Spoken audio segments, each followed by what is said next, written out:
So when we see God, when we see God-given talent, are we not in fact simply seeing people who have consciously or unconsciously trained a hell of a lot at an early age? What we call God-given talent is really someone that was sharpened that talent.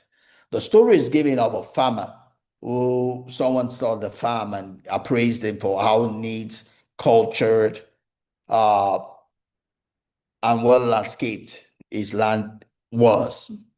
And he returned and said, and the and the person was, attributing it to God. And he said, I wish you had been here before I cultivated it. He said, God gave the land, God gave the trees. We make something out of it. God gave us a talent. We make something out of it. Right? We make something out of it. There's a part for us to play. God gives us children. We make something out of it by training them in the way they ought to go. Right? So even though we call it God-given talent, it took a lot of practice to get there. So let's not commonize the practice that it takes for us to gain mastery. But let's put in the time, the effort to build mastery, right?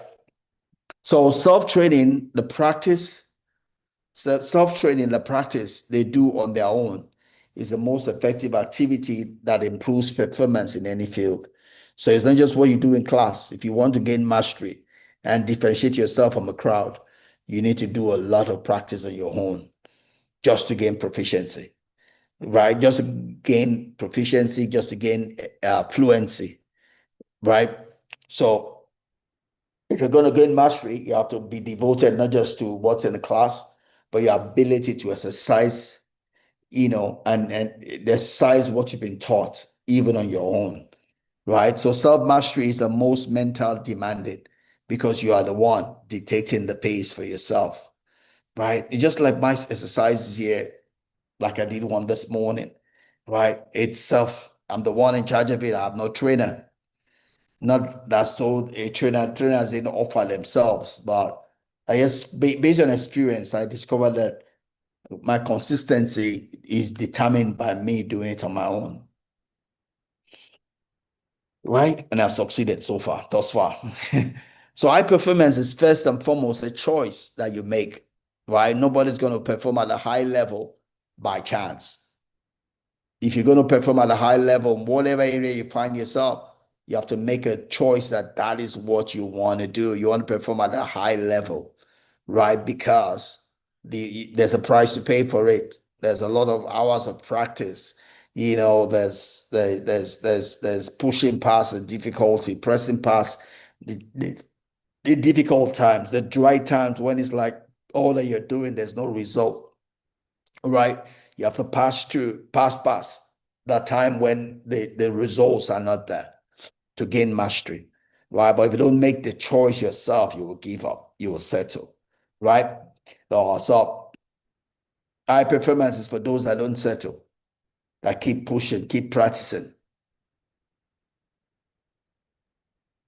So as long as you're willing to invest what it takes, you have to be willing to invest what it takes. So it's a choice. When we are convinced that we see when we are convinced that we see raw innate talent, we are in reality simply seeing 10,000 hours of training consumed at a very early stage in life, right? So whatever we seem to admire is because there's been hours of practice, more like about 10,000 plus hours of practice to get to that place where it is recognized by others. There is a lot to indicate that early training is vital for success. You see that all around. We see the Venus sisters, you know, people, the earlier you train and accumulate that 10,000 hours, the, the, the more fluid and fluent you are at the game, right? So training is not what you do when you've got, excuse me. Training is not what you do when you've got to where you're going. It is what gets you there. You don't wait till, all right, I'll start trading when I win, when I'm a champion, or when I make money. No, you do it. You do it. You do it. It's what gets you there. It's what gets you there. Management is what gets you there. Practice is what gets you there. Applying yourself is what gets you there. Like I gave an example to this season of my life. This month, I have several things. But why I'm able to do it is because I have imbibed the discipline. My discipline is answering for me. My system is answering for me. I have put things aside for the rainy day. The rains are here. Now it's time to use the covering, right? But if I didn't do that, I'll be exposed. I'll be naked, right? So prepare for the rainy day. Start doing it today. Start doing the things you need to do today. Start building your house upon the rock. Don't build your house upon the sand. Build your house upon the rock, right? Because the storm is coming. It's going to test your foundation, right? If something extraordinary is to come out, then something extraordinary must go in. You have to sow to receive. There's an old saying, if you want to take the highland, then burn the boats, right? Meaning that if you totally commit to something, giving yourself no way to go back, you are more likely to succeed, right? If you want something good, you need to put in something good. If you want, the results, then you need to put in the practice. All right. And here's our last slide in chapter 3, probably where we'll stop for today. Practice is the mother of all world-class performance. Practice is the mother of all world-class performance. You're going to perform world-class in any area of your life. You must put in the work to practice. You must put in the work to practice. For me to do this, I have to read the book, read other books, grow myself, develop myself. And that's why I'm able to share in a sense fluently, with you on the book and on the topic and the different ideas, because I am continually developing myself, right? I'm reading, I'm studying, and now each time I come here is the result of all of that together, right? You need to practice if you want to be high performance in anything. So world-class performance requires that people start practicing at an early age. The study shows that for you to gain fluency in anything, you need to put in about 10,000 hours into it, right? But not all of us have that privilege of starting early.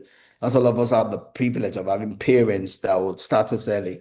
So 10,000 hours, 20 years was when you were supposed to have started.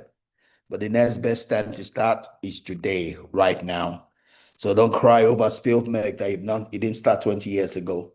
Start where you are right now to begin to build yourself towards your dream, where you want, your vision, right? Set up plans, set up systems that will help you. I will take you home, right? The more complex the skill set you need to master, the earlier you must start, right? Improvement is available for everyone. Everyone can improve by practicing, by learning the thing that you want to do.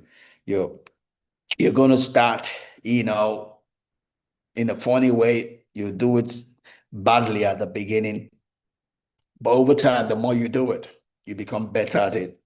The more you do it, you become better at it. You should have seen when we started farming. But today we're like experts, we're guru. We proudly put our pictures, our photos, our videos on Facebook, right? Because we have grown, we have evolved. We're more like becoming gurus in the game right now, right? Even this time here, you should need to have seen when I started.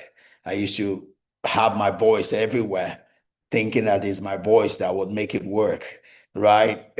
I was all scattered and not confident of myself. Today, I can do it more fluently, freely, and not be scared of error, you know, because I've been doing it for so long. It's become a second nature, and my system, my body is come to a place of rest in it, right? I don't have to be conscious of anything. But that you can do for anything you set yourself in to do, right? It's not gonna work. It's not gonna be perfect the first time. But if you stay at it, you will build perfection. you'll build fluency, you become better, you surprise yourself. Nobody brought it from heaven. I didn't bring coming to do this, present to you from heaven. I became it by practice. I got better by doing it. The more I do it, the better I become. The more I feel comfortable at doing it. And that's it for any area of life you find yourself. You get better by doing, better by doing, better by doing. At my job, this is my 29th year. I can do a lot of things fluently because I've been doing it for years. It's become second nature, right? Build proficiency in the areas that matter in your life. Do it, do it, do it. You will become better by doing.